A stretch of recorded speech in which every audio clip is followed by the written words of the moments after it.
জয় শ্রীকৃষ্ণ বন্ধুরা, আমার এখন হয়ে গেছে পুজো। তো পুজোর পরে আমি এখন চলে যাব রান্নাঘরে। পুজো হয়ে গেছে, এবার আমি চলে যাব রান্নাঘরে। রান্নাঘরে আমার ছেলে বসিয়ে দিয়েছে চায়ের জন্য দুধ, তো আমি করে নেব চা। এই দেখো, আমার ছেলে চায়ের দুধ বসিয়ে দিয়েছে, তো আমি এখন চা করে নেব। নিচ্ছি চা। চা হয়ে গেছে।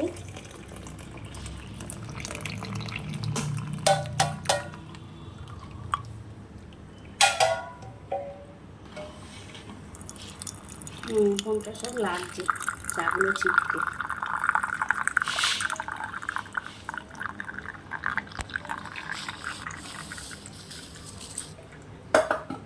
এবার খেয়ে নেবো চা। তো এখন আমি খেয়ে নিচ্ছি চা। তোমরা কে কে সকালে চা খাওয়া হয়ে গেছে আমাকে জানাও।